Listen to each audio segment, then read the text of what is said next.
Hai,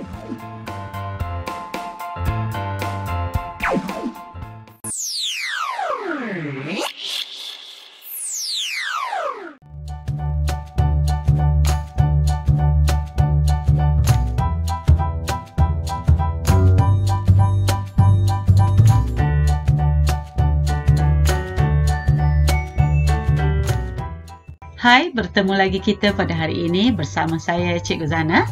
Hari ini kita akan belajar pendidikan kesihatan dengan tajuk Mengapa Bahan Inhalan Berbahaya? Jom kita teruskan. Baiklah murid-murid, sebelum Cikgu Zana nak teruskan, bolehkah kamu jawab teka-teki ini? Ada bau, pelbagai warna, 3 huruf, nama tersedia. Perlukan berus bila diguna.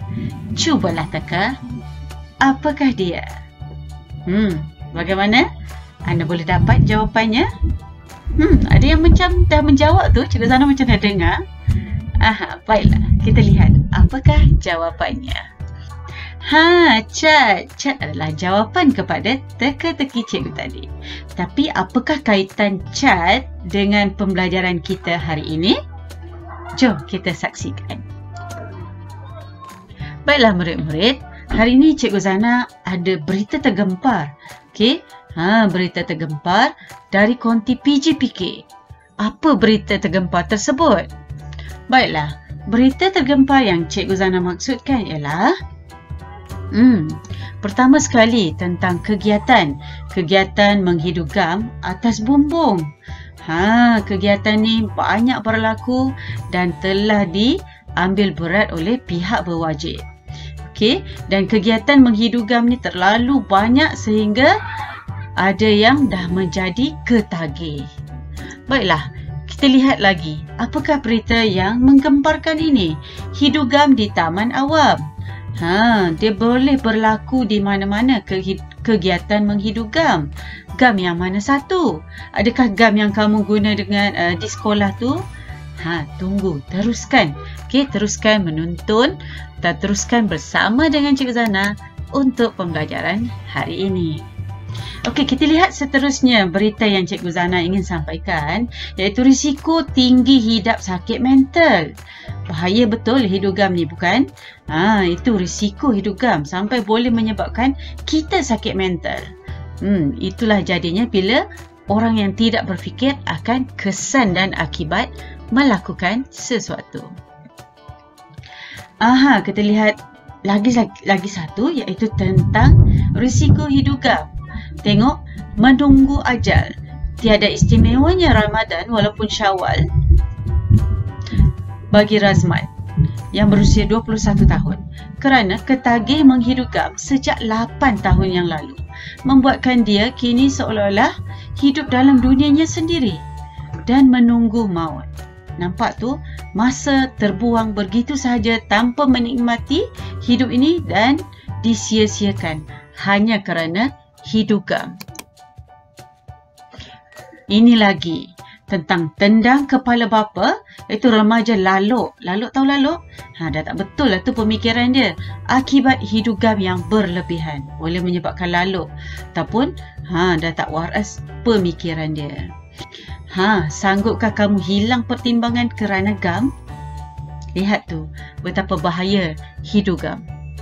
Kepala bapa pun boleh ditendang. Ada lagi bahaya hidugam. Hidugam lebih buruk daripada dadah. Nampak tu? Nampak macam ringkas gam, tetapi akibat dia lagi buruk daripada dadah. Tu anda kena ambil tahu. Nampaknya itu sahaja berita tergempar yang Cikgu Zana nak kongsikan hari ini. Jom kita lihat apa kaitan dengan cat, apa kaitan dengan hidugam tadi dalam kehidupan kamu seharian. Apakah yang dimaksudkan dengan bahan inhalan? Kalau kamu lihat pada tajuk video cikgu kali ini, apakah yang dimaksudkan dengan bahan inhalan? Kita lihat di sini. Bahan inhalan ialah bahan kimia yang boleh disedut melalui pernafasan. Boleh juga mengakibatkan kesan-kesan psikoaktif. Apa tu kesan psikoaktif? Jom kita lihat. Okey. Ini dia kesan-kesan kesan psikoaktif. Psikoaktif ialah bahan kimia yang mempengaruhi cara kerja otak dan sistem saraf sehingga dapat menimbulkan perubahan tingkah laku, emosi, persepsi dan kesedaran sistem otak kita.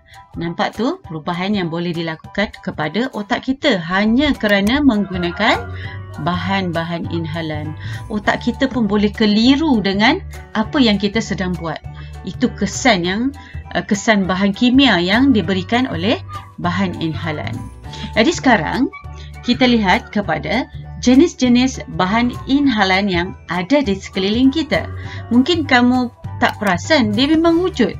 Okey, memang wujud, ada di sekitar kamu, di sekitar rumah kita. Okey, pertama sekali ialah pelarut mudah meruap. Okey, yang seterusnya ada dalam bentuk gas, ada dalam bentuk aerosol dan juga ada dalam bentuk nitrit. Jom kita tengok satu persatu.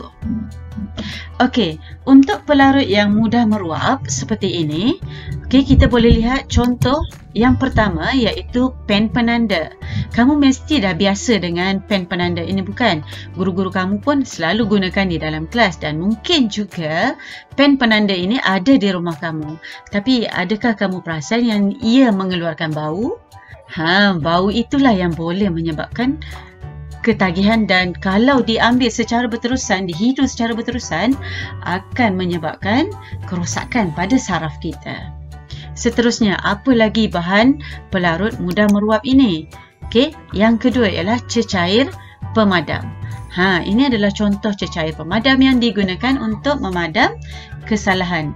Kesalahan semasa menulis dengan pen dalam buku tulis dan sebagainya. Seterusnya ialah cecair Dobby. Cecair ni selalu digunakan di rumah secara meluas untuk melembutkan pakaian ataupun mewangikan pakaian kita. Tapi dia ada bau, bukan? Awas. Seterusnya adalah penanggal cat. Ini adalah penanggal cat yang kita gunakan untuk cairkan cat atau membuang saki-baki cat. Okey, dan yang seterusnya ini adalah gum pipe yang selalu digunakan untuk menyambung buat sambungan pada pipe PVC dan ada kalanya juga gum pipe ni digunakan untuk tampal tiup basikal yang bocor. Jadi dia mengeluarkan bau yang sangat kuat. Baiklah murid-murid, seterusnya kita lihat bagaimana bahan inhalan yang dalam bentuk gas. Okey, pertama sekali ialah chloroform, ether, halogen dan N2O. Gas-gas ini adalah digunakan untuk perubatan sama ada dalam ubat bius ataupun untuk melegakan saluran pernafasan. Okey, seterusnya kita lihat gas yang kedua. Okey, gas yang kedua ni ialah gas yang digunakan untuk tujuan memasak. Okey, kamu mesti perasan gas dekat rumah ni pun mengeluarkan bau juga. Okey, dia mengeluarkan bau dan bau-bau inilah yang boleh menyebabkan, kalau selalu disedut, akan boleh menyebabkan ketagihan dan boleh menyebabkan kerosakan kepada otak. Nampak macam biasa, tapi bahaya tau. Seterusnya ialah bahan inhalan dalam bentuk aerosol. Okey, aerosol ataupun bermaksud semburan. Bagi yang pertama ialah pewangi. Pewangi ada bau, bukan? Ada orang ketagih dengan bau wangi. Sedut nanti lama-lama ketagih. Yang kedua, ni biasa murid lelaki kan? Lelaki suka main sembuh-sembuh cat basikal. Okey, cat bahagian-bahagian tertentu menggunakan cat. Okey, jadi cat ini juga ada bau. Okey, yang dihasilkan daripada bahan kimia tu juga boleh menyebabkan ketagihan kalau tak guna pelitup. Okey, jadi masa nak menggunakan mestilah menggunakan pelitup muka, okey, supaya kamu selamat. Okey, jangan lupa untuk menggunakan pelitup muka ya semasa menyembur cat. Baik, dan seterusnya ialah penyembur pelindung fabrik. Okey, ni biasa kamu ibu kamu di rumah sembur pada pakaian kan, untuk mewangikan dan sebagainya. Dan seterusnya iaitu penyembur rambut. Penyembur rambut digunakan untuk menggayakan rambut. Jadi hati-hati, nampak biasa guna, tetapi kalau disalah guna, membahayakan. Okey, kita lihat seterusnya. Ini adalah contoh nitrit di mana ubatan ataupun barang-barang yang digunakan, bahan yang digunakan untuk tujuan tertentu. Ya, tetapi telah disalahgunakan walaupun telah dilabelkan not fossil to minus ataupun poison not to be taken, ataupun dah ditulis terang-terang tu racun, tak boleh guna, tak boleh makan. Ada orang makan dan guna hidu dan sebagainya. Okey, untuk tujuan ketagihan. Baik, kita lihat di sini bagaimana cara bahan inhalan telah disalahgunakan. Pertama sekali, bahan inhalan disalahgunakan dengan cara menghidu. Kadang ambil pen penanda tu kan, letak dekat mulut hidu. Hari-hari hidu, lama-lama boleh menyebabkan ketagihan. Okey, dan merosakkan saraf macam Cikgu cakap tadi. Baik, seterusnya menghidu wap. Ini adalah contoh kepada gam PVC ataupun gam yang digunakan untuk tampal tayar basikal yang bocor tu. Dimasukkan ke dalam plastik dan wapnya dihidulah masuk ke dalam saluran pernafasan. Seterusnya digunakan dalam bentuk semburan, iaitu menyembur ke dalam hidung atau mulut. Dalam bentuk aerosol tadilah, dia sembur dalam hidung ke dalam mulut ke. Okey. Bila dah ketagih tu macam-macam, jadi kamu kena ingat jangan buat tau. Dan seterusnya bahan inhalan tu disedut. Dibuka macam gas pemeti api tu kan. Dibuka gasnya tu, disedut, masuk. Tu bahaya Baik. Kita lihat lagi. Ada juga yang dalam bentuk gas yang dimasukkan ke dalam belon. Dimasukkan ke dalam belon, lepas tu dilepaskan ke dalam rongga mulut. Ini cara disalahgunakan. Ini lagi satu di mana bahan inhalan akan dituang ke atas tuala basah, dituang dan ditekukkan pada mulut. Disedut. Untuk tujuan ketagihan tadilah, disedut. Okey, ataupun kamu pernah lihat bagaimana orang jahat kan, dia nak tangkap ataupun nak culik orang, dia letak sesuatu pada tuala dan ditekukkan pada mulut. Tu bahaya. Tu dia menggunakan bahan inhalan, dan bila orang dah tak tahan dengan bau kimia yang sangat kuat tu, akan menyebabkan orang tu pengsan. Dah pengsan, dia bawa lari. Bahaya tu, kena ingat dan berhati-hati. Okey, kita lihat cara inhalan digunakan dan bagaimana kesan penyalahgunaan ni. Okey. Dia boleh mengakibatkan kesan. Pertama sekali, kesan yang terus datang serta-merta. Masa tu juga kesannya kita boleh lihat. Okey. Yang kedua, kesan dalam jangka pendek. Mungkin orang tu kena kesan 2-3 hari tu baiklah. Yang kalau tadi serta-merta, dia kena serta-merta, lepas tu hilang lah. Tak ada berpanjangan kan. Yang kedua, dalam jangka pendek, mungkin ambil 1 hari, 2 hari, seminggu je dia punya kesan. Dan yang ini, yang paling bahaya ni adalah yang ketiga ni adalah kesan jangka panjang. Bila kesan jangka panjang ni, kita punya saraf dalam badan kita boleh rosak. Satu badan. Okey, lihat ini kita lihat tentang kesan serta-merta. Apa yang jadi? Okey, kalau untuk kesan serta-merta ni, yang pertama sekali, tiba-tiba je kita boleh bersin. Terus je bersin masa tu. Baik, yang kedua, ada halusinasi. Mungkin kita rasa, ada orang bercakap dengan saya ke ni? Wah, tak ada orang pun. Jadi itu antara kesan bahan kimia, bahan inhalan tadi. Dan seterusnya, kita mungkin boleh rasa berdebar-debar. Kenapa jantung saya ni berdebar-debar Tadi saya tercium ni bau Clorox yang sangat kuat ni. Okay, itu kesan dia. Baik, dan seterusnya mungkin kamu boleh jadi muntah ataupun rasa loya. Loya tu belum muntah, dia baru wet macam tu kan. Tapi kalau muntah ni dah terkeluar segala makanan yang kita dah makan tadi. Okay, atau keluar air. Dan semput. Semput tu macam sesak nafas lah. Kadang-kadang juga boleh menyebabkan kamu batuk. Itu kesan serta-merta yang kita boleh lihat pada masa tu juga. Okey, sekarang kita lihat pada kesan jangka pendek. Okey, untuk kesan jangka pendek, mungkin dalam tempoh sehari, 2 hari, 3 hari, seminggu, badan kita jadi lemah aja 1 minggu tu. Tu kesan jangka pendek. Seterusnya, pening dan loya sampai 2-3 hari. Okey. Seterusnya, rasa sakit kepala. 2 hari sakit kepala, 3 hari sakit kepala. Rasa keliru. Tahu rasa keliru? Rasa macam tak betul lah. Ni mana tangan kanan ni? Mana tangan kiri ni? Dah tak boleh kenal. Keliru. Ataupun ini lelaki ke perempuan? Ini pintu bilik air ke pintu rumah ni? Dia tak boleh nak bagi penjelasan yang betul. Menyebabkan tu ada gangguan pada otak lah. Dan kadang-kadang yang teruk tu sampai pengsan. Macam tadi cikgu cerita yang orang sedut yang letak dekat tuala kan. Letak dekat mulut sampai pengsan. Itu kesan jangka pendek dia. Agresif. Agresif ni bertindak di luar kawalan. Kadang boleh pukul orang, boleh bunuh orang. Itu kesan dia kepada otak kita. Agresif. Okey. Tiada perasaan. Kadang-kadang dia ambil api, cucur dekat tangan dia. Tak sakit pun. Dia kata tak sakit pun. Tak ada perasaan. Mungkin ambil pisau, pergi bunuh orang. Tak ada rasa bersalah. Biasalah kena bunuh tu, dia cakap. Itu bahaya dia, ya. Kenapalah cikgu sebut-sebut bahan inhalan tu kan? Itu bahaya dia. Yang seterusnya boleh hilang kawalan pergerakan. Contoh boleh jalan, tak boleh jalan lurus. Jalan terhoyong-hayang naik basikal ke kan. Terhoyong-hayang tengah jalan boleh mendatangkan bahaya. Pam, kena langgar. Pam, jatuh longkang.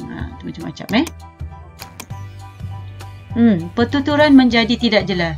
Cakap merapu-rapu, tak tahu apa. Itu adalah contoh kesan jangka pendek. Kesukaran untuk berfikir. Tak boleh. Kadang-kadang nak fikir, 2 tambah 2 berapa? Dah tak boleh nak fikir. 2 tambah 2, senang je kan? 4 je, orang waras terus boleh dapat kan?